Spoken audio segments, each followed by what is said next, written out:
Hi, I'm Ariana with Fresh Pair of Eyes. How are you guys? Hey Good. there. Good, How are thank you? you. I'm awesome. Thanks for asking. Good. So, Nico, you're from Detroit. I was born in Detroit and I grew up in Southfield. Come on, what up, though? Yes. What would you say was the most surprising and the different thing about Southern culture compared to Detroit? For me, I would say the most surprising would be how similar it is.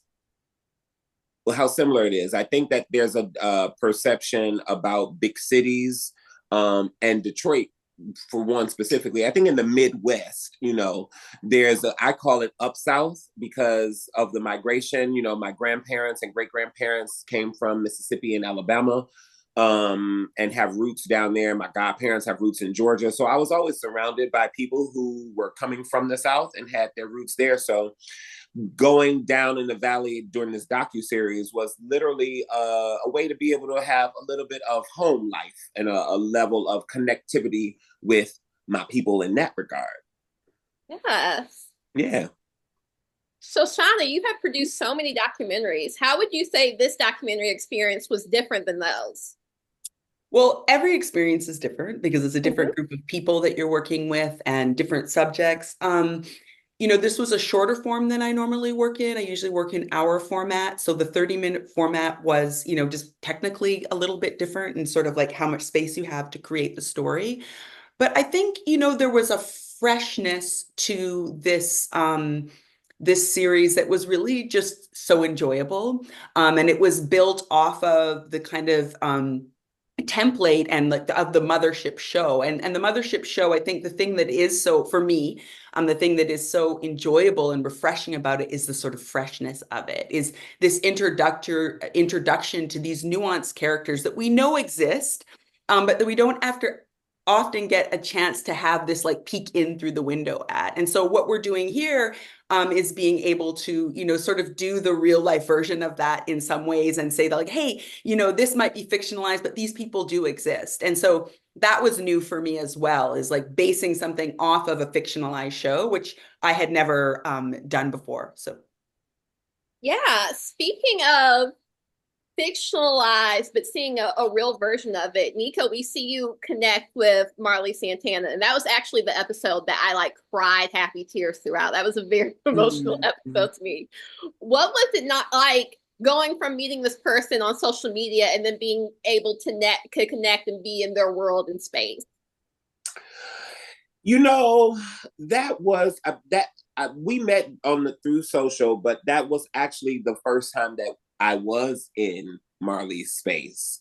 So it was a little trippy. It was a little, it was a little trippy of like, wait, what's real? What's not? This is, I had to remind myself of the worlds and where the borders were in terms of all of the things. So I just what was it like? Trippy, but it also was affirming. Sometimes, I think in this series, I really had an opportunity to experience that the things that we have created in the fictional world of P Valley, how they resonate with people, different than applause, different from accolades and people saying, oh, I watched the show, that kind of thing. This was a level of appreciation of the stories, of the cultures, and the intention behind it because it's so real. I feel it on a different level. It's actually enhanced, I think, my experience in filming season 3 of P Valley because I literally like the South is like it's not just in my mind, it's awakened in my cellular level. Yeah. Speaking of this documentary, it was very immersive. Like we Good. see you on these trail rides. We see you doing rituals for Hoodlo. What was some of your favorite experiences? Of course, all of them were great, but which were some of them that like really stood out to you that you weren't even expecting to experience? I'm gonna say in the Hoodoo Woman episode, I'm a dancer. I am a creative person and choreographer. So I dance in a studio all the time. I'm accustomed to dancing on stage, but to be able to have an experience where I am in the fields next to the Mississippi River that carries so many memories was actually surprising. It was not planned. But we have a crew and a team of producers that were riding with me and all of the impulses that were coming through me in the field.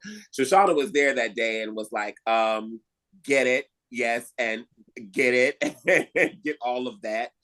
So it was a really, really, really beautiful experience to be able to let go, and to process and to commune with my ancestors in another kind of way, because that was also a personal time for me. You know, my father, you don't know, but my father had just made his heavenly transition when we were filming that episode.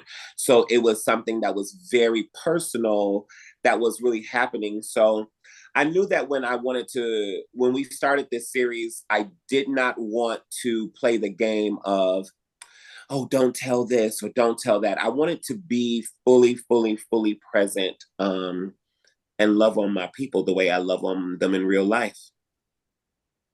Well, thank you for sharing that, and I'm really sorry for your loss.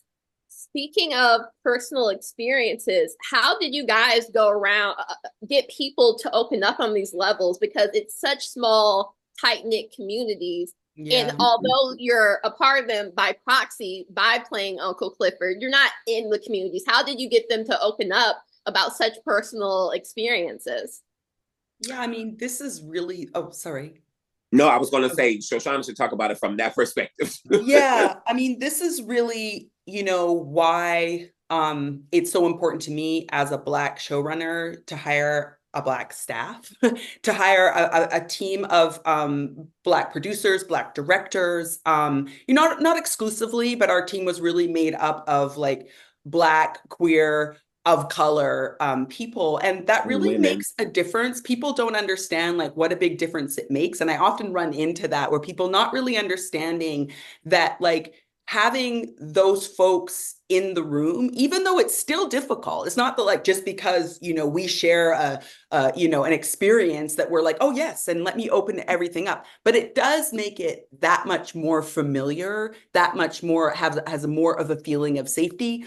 If I am sitting in front of another Black woman, there's just an inherent safety that we feel with each other, not exclusively and always, but you're going to get further. And so all big up to the team of producers, directors, associate producers, consulting producers, all these amazing people that came together to really help to create the relationships with people before the cameras arrive. Yes. All the phone calls, all of the field work that was done before the cameras actually arrive allows us to be able to capture what we were able to capture, in addition to Nicco's wonderfully accessible self.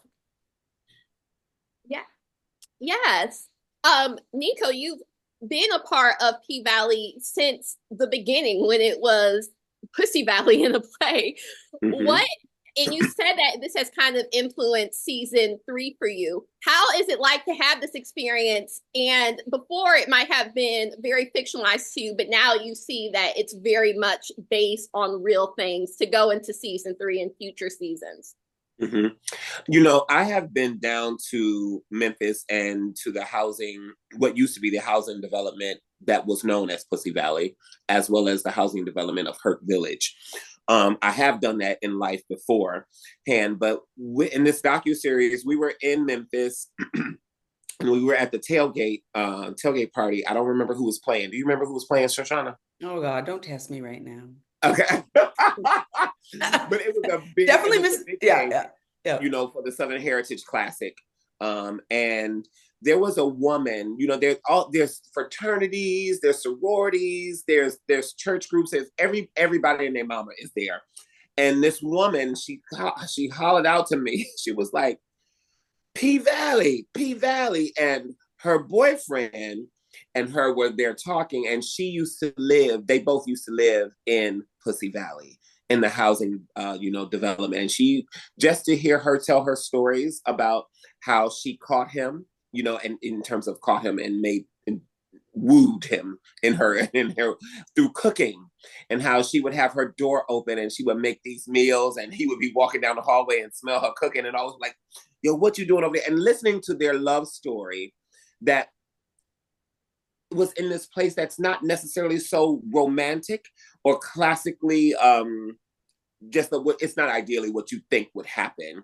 And it's amongst a lot of violence and a lot of gritty things that's happening, yet this little love story is blooming from her cooking her meals and catching this man, from him walking in the hallway smelling her good, and seeing them exchange and seeing their appreciation for the stories being told. That's the kind of stuff that encouraged me moving on in the series. It helped in post-production for me when things got hard and tight. You just remember who you're telling the stories for.